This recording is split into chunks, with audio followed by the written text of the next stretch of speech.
like to start with? Chlorine sounds good to me. So you better put a 2 right there, right? How many H's does that make then? 2. So you got to put a 2 right there. How many acetates does that make? 2. So you better, no, you shouldn't. There already is a 2, right? Okay, check your leads. 1 and 1. You are done.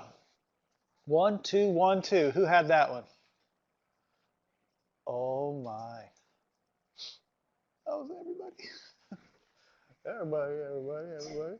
Sorry, so I'm done. Okay. Do you want me to say yes? Yes. You can't be worse, right? There's no way possible. But yes, someone in first hour who always talks crap. I think I finally talked crap enough to him that I offended him, and he didn't even try the quiz. My bad. All right, are you ready? Also, first hour, by the way, I screwed up, and it had iron 3 carbonate, went to lead 3 nitrate, and that confused some kids, which it should. So yeah, that would be impossible to balance, so I had to fix that. Iron 3 carbonate, I'm going to write small. It is Fe and then CO3. Those are the 2 parts, but I got to balance them, right? Iron is what charge? Plus 3. Carbonate is a -2. So Fe2 CO3 3. You with me? All right, plus nitric acid. That's one of the 3 I told you we use often. So anyone know it?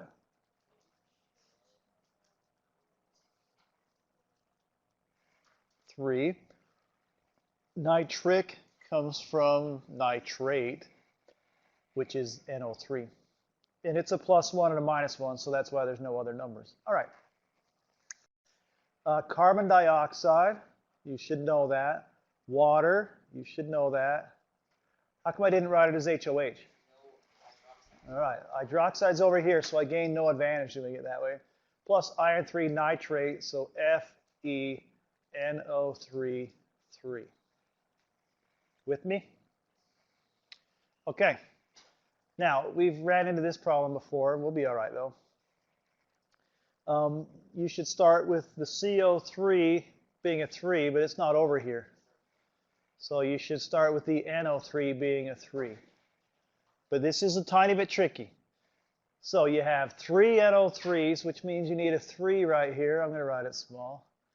But you have a problem. All right. So look. If this is a 3, the H's will always be odd.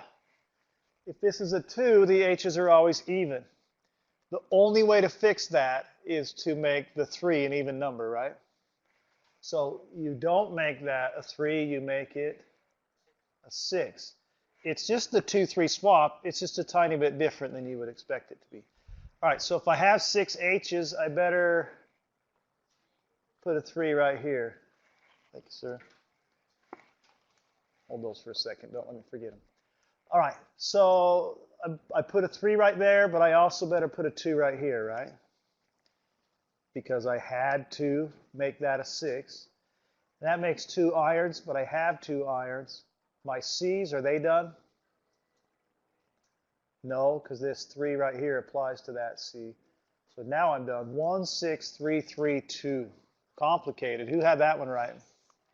1, 2, 3, 4, 5 of you. It's okay. That one's, like I said, there's one that's way above average, and that was it. It's all right. Number 3, aluminum bromide, AlBr3, because this is a +3, this is a -1, plus chlorine. What's the bad thing about chlorine? Diatomic. Some kids forget that. And if you breathe it, you die. That's also bad. Goes to AlCl3 plus Br. What's tricky about Br? Diatomic. And then these are my favorite ones to balance because it's a double 2-3 swap. Anything with a 3 in front of it gets a 2. And anything with a 2 gets a 3. Everything here has to end up, all the subscripts, to equaling 6.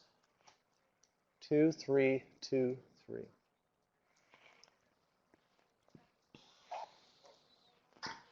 Did that make sense, that balancing?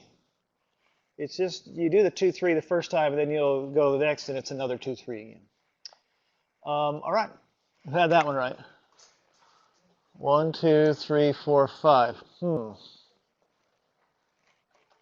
5 people got the last one right also. Okay, 6. Never mind. We're good. All right, number 4, pentane. Uh-oh. Uh-oh. Yeah, that happens. Who said that? It happens. You just have to subtract the O's out before you divide your thing in half. I can do one if you want in a second. Pentane. Oh, you got to be kidding me. C5H10 plus O2 always produces CO2, H2O. How many of you are these your favorite ones? Yeah, me too. I don't think. I just do. 2, 10, 10, 30, halves, 15. We had that one right. Now we're cooking with peanut oil. Oliva. How are you not? You took this class before. You are bred for this. All right, it's okay. We can still be friends. Hey, everyone should go to the pep assembly because we have a pretty much special surprise from 3 teachers. Really? Are you on that? Maybe. What will it give me to go to the pep assembly? Absolutely nothing. I'll be there. Good. See, that was a hard sell there, y'all. Let's see. I didn't have to do anything, and I got the desired result. Perfect. All right. Chase and probably many of you wonder, how am I supposed to know this is a combustion reaction? That word. Then, if it starts with C and H's and it reacts with O, those are your things, even if it didn't say this word. C5H10 is in the presence of oxygen. If it reacts with oxygen and it's a C thing, then you have to remember these steps. Start with a 2, balance, balance, add, and there you go. Okay, we're going to take this roughly out of 20, meaning each one's worth 5 points. Now, you're going to get full score, but write what you feel you got out of 20. Like, if you got one wrong, but you did most of it right, like, don't mark off 5 points. You with me? So, like, what did you miss here? Like, lots of it or little parts of it? So you missed the charge and the diatomic. So I'd like take off 3.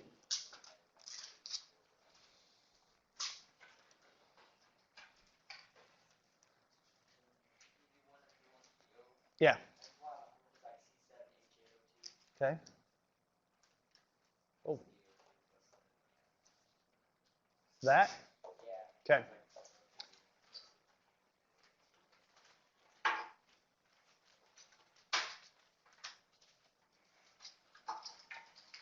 All right, then pass it forward to Quinn. Always. The only thing that's different is the numbers with the C's and the H's, or the O's in this example.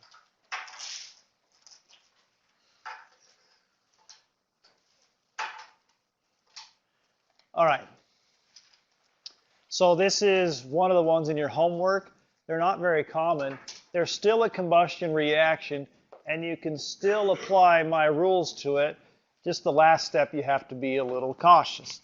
So what should you first start with? A 2. Then what would you put in front of carbon here? 14. What would you put in front of H? An 8. And then what's 14 times 2? 28 plus what's 8 times 1? 8. So you get 36.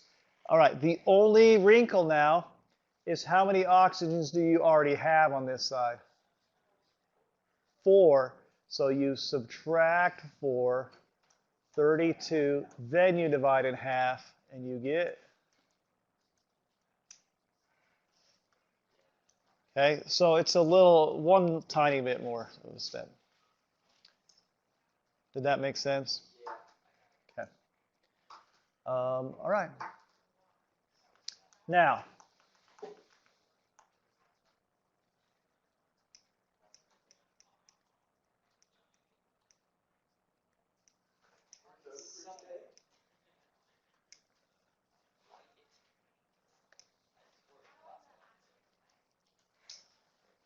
is that a smiley emoji or would that be a frowny emoji? What do you feel? Do you like balancing better? All right. I'm going to write here in the fine print here.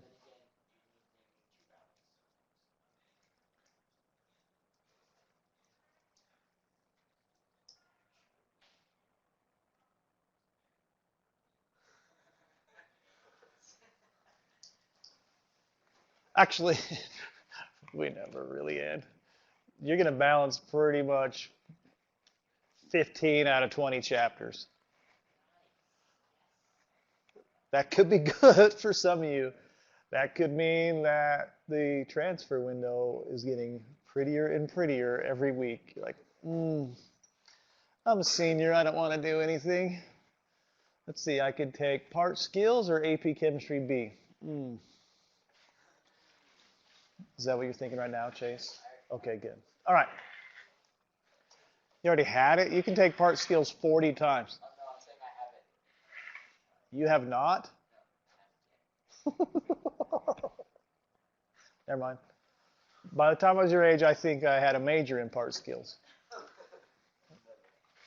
You've never had it either? What are you doing with your life? Investing it? I waste my time. All right. So here we go.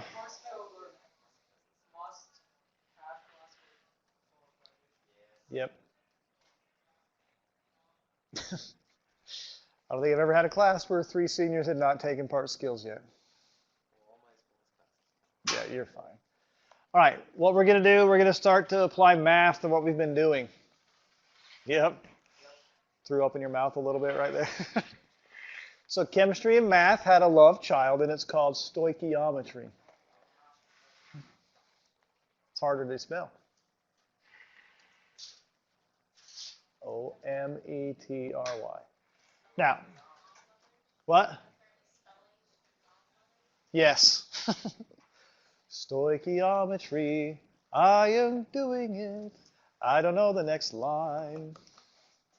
Primary song about genealogy. Moving on. All right, but before we get to any of the hard stuff, we need to do the easy stuff, which is called formula weight. Now, for real, if this doesn't make sense to you, then it really is time to panic. Formula weight is the sum of the atomic weights for the atoms in a chemical formula. How would we find the total mass of all of us in this class? You would add our masses together, right? That's all we're going to do here. So don't overthink this. So we have the example, calcium chloride. It's made out of how many calciums?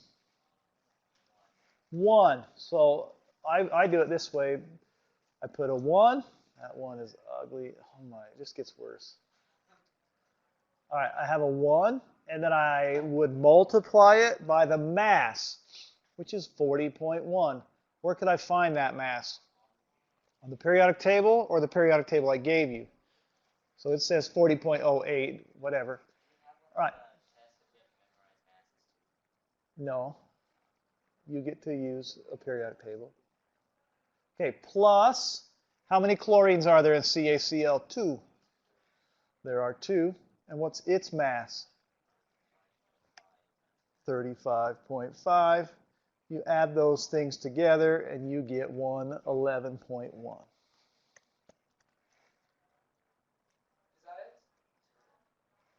That is it.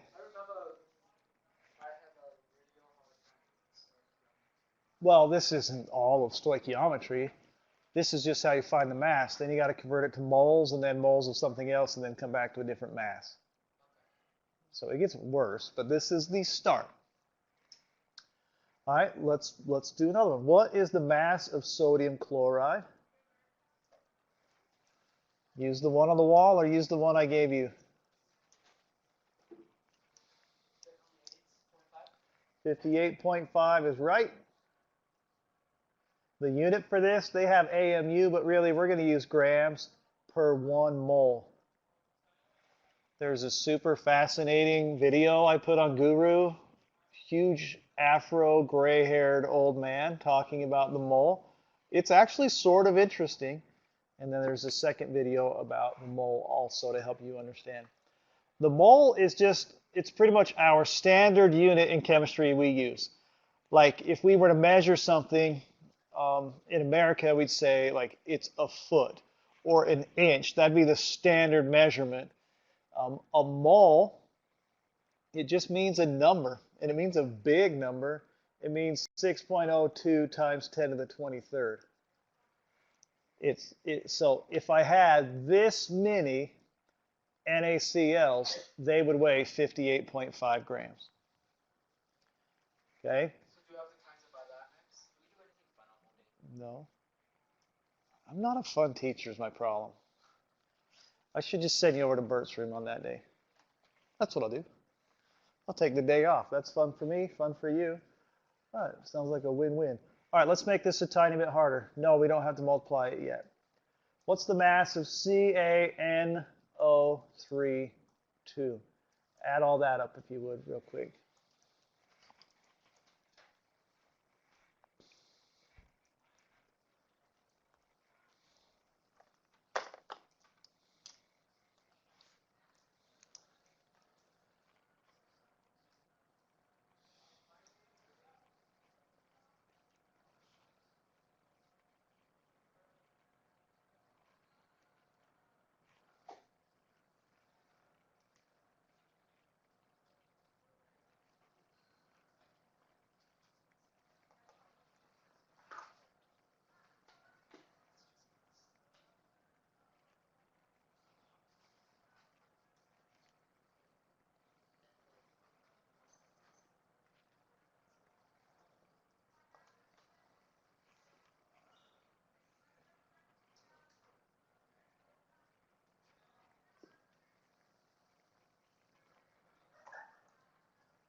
All right. Until you're very good at this, I would encourage you to do this like the mathematical expression way. What? Okay. Nice throw. So what I mean by that is break it down into one expression. So you have 1 calcium, and its mass is, I'm just going to say 40, plus how many nitrogens do you have total? 2, and its mass is 14, that's right. Plus, how many oxygens do you have? 6, and its mass is 16. Now, you don't have to do it this way. This is the thorough way that helps less people screw up. 164, is that what it adds to?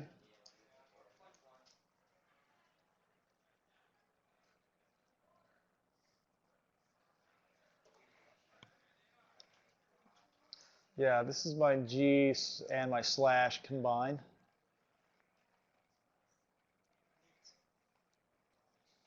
Yeah, I trademarked that little symbol. It's got a little G. All right, who had 164.1? John, don't go to sleep on me. I know this is boring, but did you have 164? Okay. All right. This will be the first part of a very long process that we're going to do for the next 2 or 3 weeks. Now, it transcends into chapters 3 and 4. So we're not testing in a few weeks. We're testing a week from today. But if you can't find the mass of something, then you're in pretty big trouble. Did that text make sense? No. This is audio. Milli Ori. No G. We're on, hold on.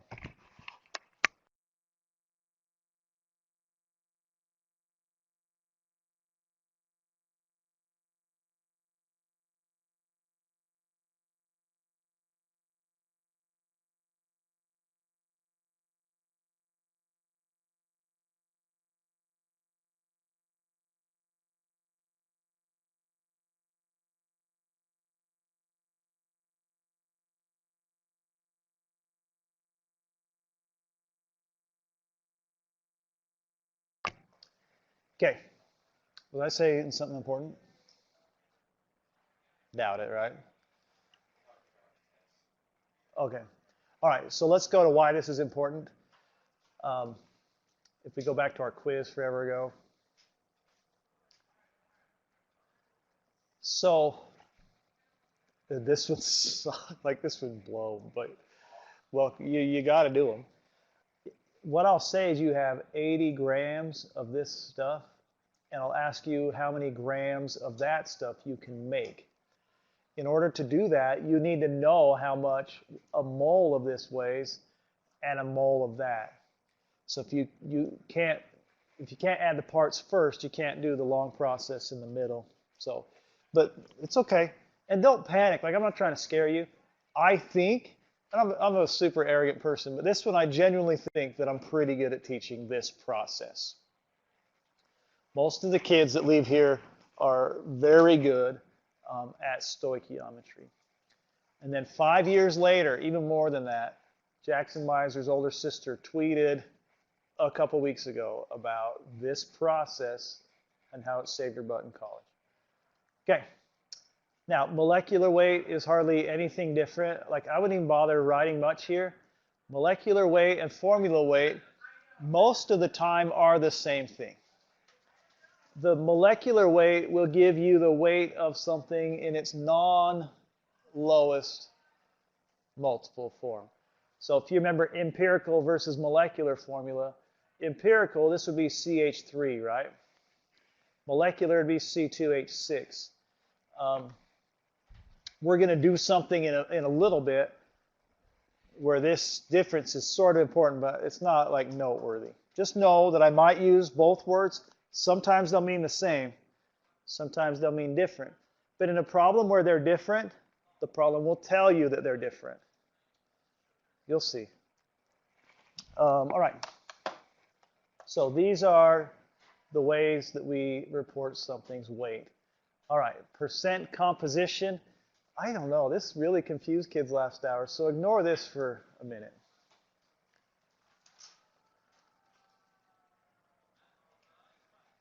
I've never had a class interpret it the way first hour did, but a lot of them interpret it the same wrong way, so whatever. One can find the percentage of the mass of a compound that comes from each of the elements in the compound by using their brains. This is simple, and we've done a percent composition before. How do you find the percentage of girls in this class? Okay, total girls divided by total people, right? So all we're going to say is that your percent will be equal to, I don't know, total asked over total. Like, I don't know. So let's just do an example and it'll make sense. So if I want to know the percent, oh, I forgot, times 100. If I want to know the percent of Na in NaCl, the total asked is the mass of just sodium, right? So that'd be 23 grams. What's the total mass of sodium chloride? We did it earlier. 58.5 grams. Divide by 100, or sorry, divide and multiply by 100, and you get, it was around 40%. Raise your hands if you're with me on this. Okay, it's just take the part you want, divide it by the total of all the parts, and multiply by 100.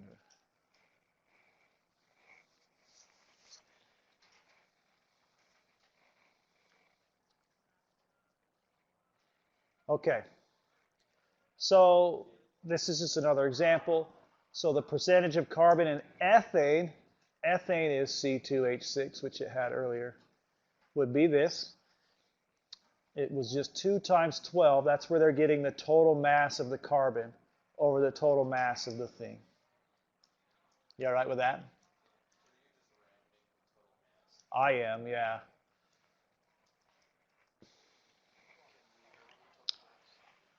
You need to use the numbers that are on the sheet I gave you, because that'll give you the precise answer they're looking for in the AP test. But I don't have all these memorized. Like carbon, I think I do. It's at 12.011 on your sheet. So, but very few of those I have memorized. Like on this, it won't matter. But very, very shortly, it will matter a lot. All right. I'm going to go a different way here. Am I not? Yeah, I'm going to go here. So this is a different order, but it makes more sense to me to go this way. All right. So if you recall from a long time ago, I just reviewed it a little bit. An empirical formula gives the molar ratio of each atom in a compound. And it's always the lowest possible ratio.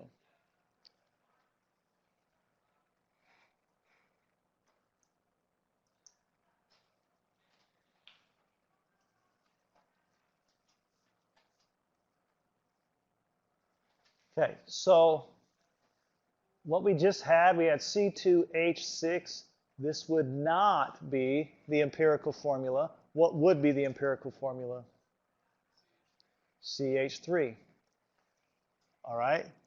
What we're going to do now is use a math technique to go from a percentage to a formula. It's the first real math that we're going to do in this class. Because density on the last test, that doesn't count. All right.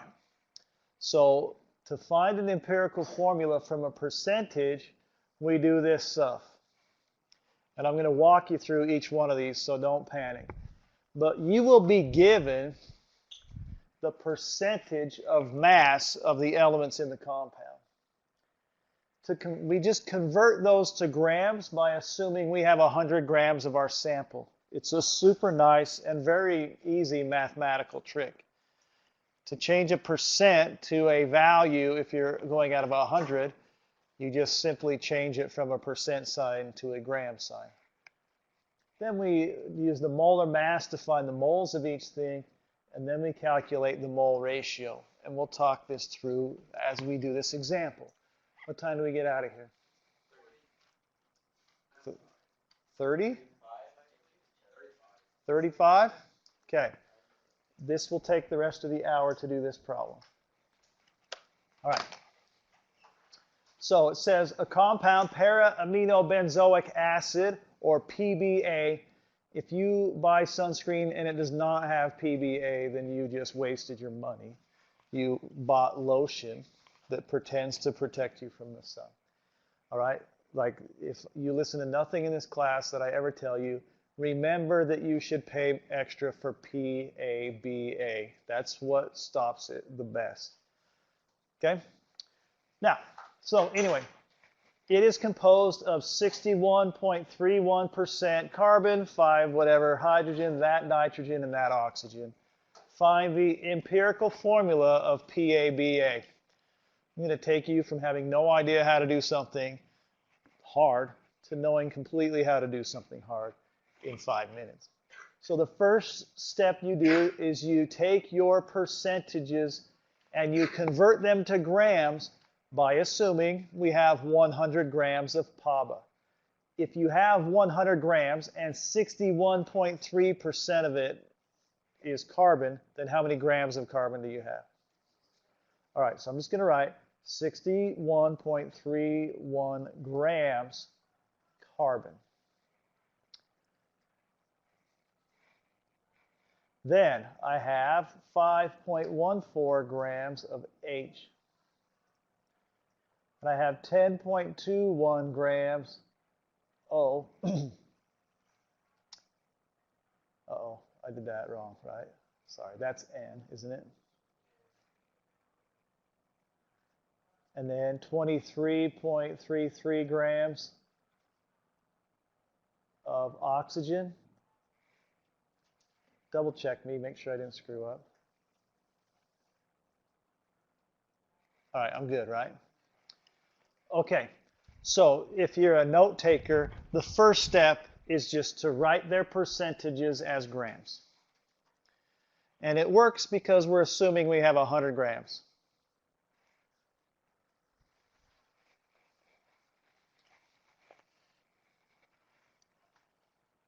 Okay. The next step that you do is you divide each one by their molar mass, which is the thing we just barely found. So what's the mass of carbon? Just one carbon. Well, not one carbon, one mole. Okay, it's 12.011. What's the mass of hydrogen? 1.001.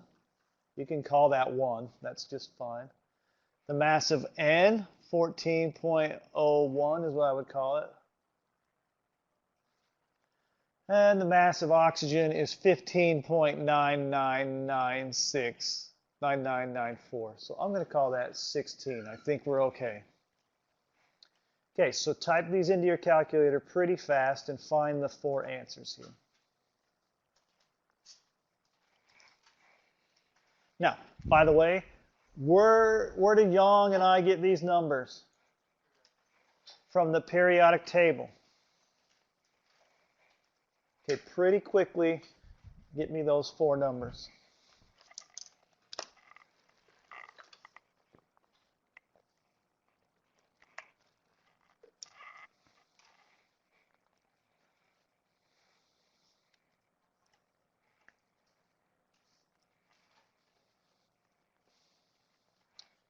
Okay, anyone have the top one?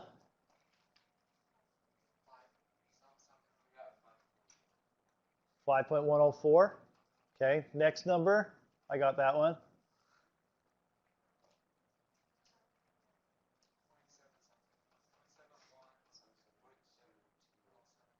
28. Okay, and what do I have here?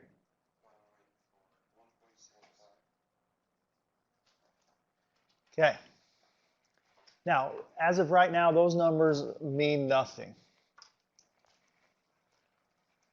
They are the amount of moles. Alex, I tried to make that better, and I made it worse. This number is the amount of moles present of each one of these. Okay, now, this next step, you find the lowest value of all 4 of them. Which one's the smallest one? The oxygen, sorry, the nitrogen. All right, so now this next step is you divide all of the answers by the smallest one.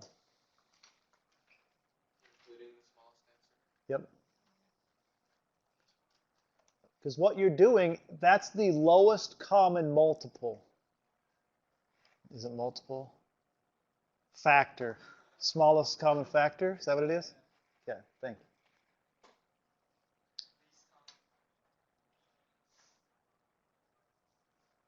I'll do this one.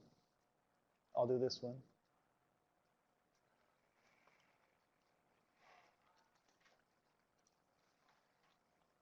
What's this top one? 6 or 7?